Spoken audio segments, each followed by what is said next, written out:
जय श्री कृष्णा। जब तक किसी को कोई अनुभव न हो वह दूसरे को ज्ञान देने का कोई अधिकार नहीं रखता है। अनुभव कैसा होना चाहिए? अनुभव भी एक झूठा अनुभव होता है, एक सच्चा अनुभव होता है। झूठा अनुभव क्या है कि आपने कोई झूठी सी स्वप्न देख ली, आपने झूठा सा कोई कल्पना कर लिया और आप प्रवचन देने चल दिए, या आपके जीवन में कोई सच्ची घटना घटी है, प्रत्यक्ष अप्रत्यक्ष, और आपको उसका बहुत बड़ा अनुभव है, दिव्य अनुभव है, तब ही आप किसी को कुछ अपना अनुभव सुना सकते हैं। भगवान हरि क्या है? प्रेम स्वरूप है। भगवान को प्राप्त करने के लिए जितने लोग भी अभी तक धरा पर उन्हें प्राप्त किए हैं, वो सभी व्यक्ति त्यागमय जीवन, प्रेममय जीवन को अपनाए हैं और सब कुछ प्रभु पर छोड़ दिए हैं। अब ऐसा नहीं है कि हमारे कह देने से कि हमने सब चीज प्रभु पर छोड़ दिया है। अगर 10 वर्ष पहले हमारे मन में, बुद्धि में कोई विकृति थी, कोई गंदगी थी, तो ये गंदगी तो सारे मनुष्य के अनंत जन्मों के दुष्कर्म, दुष्कृत्य से उत्पन्न होते हैं। आप में, हम में, सब में है। अब जब हम हरि की ओर जाते हैं तो इस दुष्कर्म को दूर करने के लिए क्या करते हैं? हरि की कृपा मिलती है और हम प्रयासरत रहते हैं कि हरि के चरणों में जाना है, हरि को प्रसन्न करना है। तो हरि को प्रसन्न करने के लिए हम अपनी सारी गंदगी को दूर करने का जितने भी प्रकार से उपाय होते हैं वह करते हैं। उपाय क्या करते हैं? हम छल प्रपंची रहे हैं तो हमें उसका त्याग करना पड़ता है। हम झूठ बोलते हैं, ईर्ष्या करते हैं, किसी से द्वेष करते हैं, उसका परित्याग करना पड़ता है।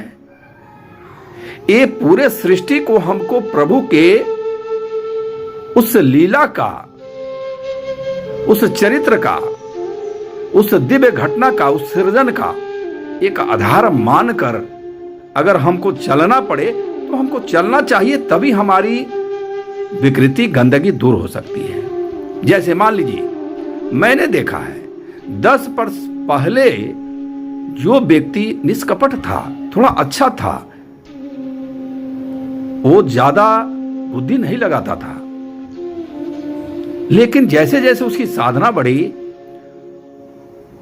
वह पूजा करने लगा, ध्यान करने लगा, कीर्तन करने लगा, गान करने लगा, तो साथ में क्या बढ़ा? अहंकार बढ़ने लगा, दंभ बढ़ने लगा, द्वेष बढ़ने लगा, ईर्ष्या बढ़ने लगी। ऐसा आखिर क्यों होता है? क्या हम सही से प्रभु के मार्ग पर चल पाते हैं? कभी हमने अपने अंदर झांक कर अवलोकन किया है कि प्रभु हमसे क्या चाहते हैं? हम तो प्रभु को चाहते हैं, लेकिन प्रभु जो है हमसे क्या चाहते हैं? प्रभु भी तो चाहते हैं कि मेरा यह बच्चा या मेरा भक्त मेरे समीप आ जाए, लेकिन वह दिव्य परम चेतना स्वरूप प्रभु के चरणों में जाने के लिए हमको भी तो अपनी गंदगी को साफ करना पड़ेगा।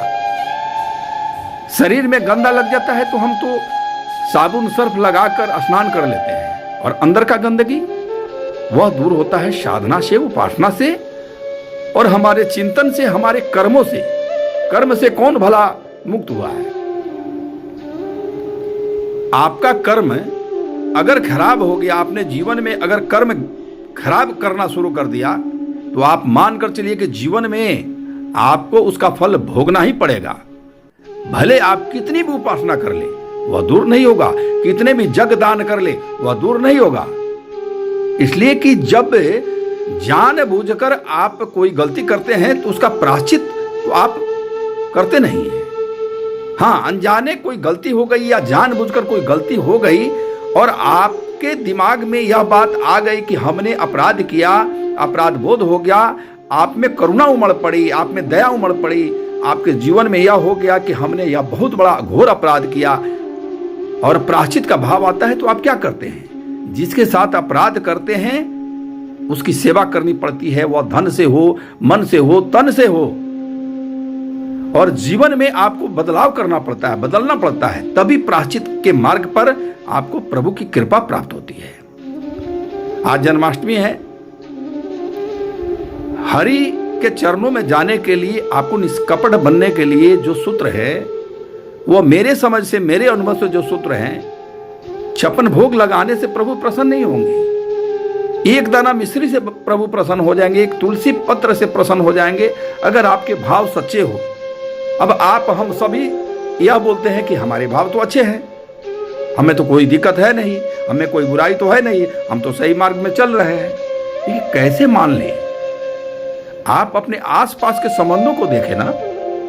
अगर 2 वर्ष पहले आप किसी के प्रति बहुत निष्कपट थे, आज इतनी साधना के बाद आप में कपट भर गया, आप में द्वेष भर गया, आप में ईर्ष्या भर गई, आपकी बुद्धि बहुत विकृत हो गई, बहुत ज्यादा बुद्धि हो गई। आप चाहते क्या है?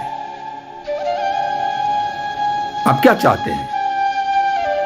आपके अंदर कोई तो ऐसा अहंकार है कि आप कुछ चाहते हैं।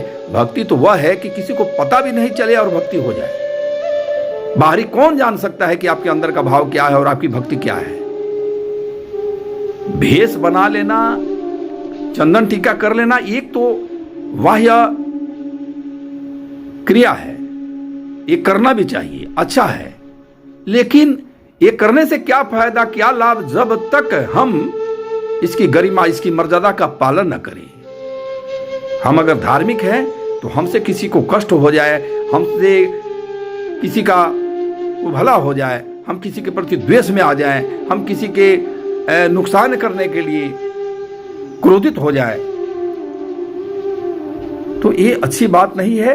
क्रोध भी जरूरी है और बहुत चीज जरूरी है, लेकिन प्रभु के मार्ग में जाने के लिए आपको जो है एक अच्छा मार्ग चाहिए।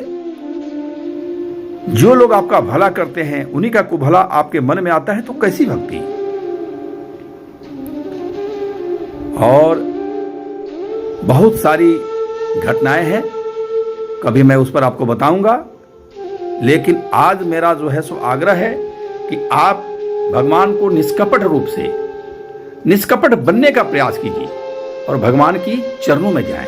भगवान भाव के भूखे हैं। बाह्य बहुत चीज अगर हम रच दे और उनको अर्पण कर दे, उससे बहुत बड़ा फर्क नहीं पड़ता है, लेकिन अगर हम सच्चे कर्म से, सच्चे मन से, प्रेममयी होकर अगर कुछ करते हैं तो ईश्वर सुनते हैं। और ईश्वर बाहर थोड़े है, ईश्वर तो आपके अंदर है, घट घट में, कण कण में। एक कृष्ण कहाँ नहीं है?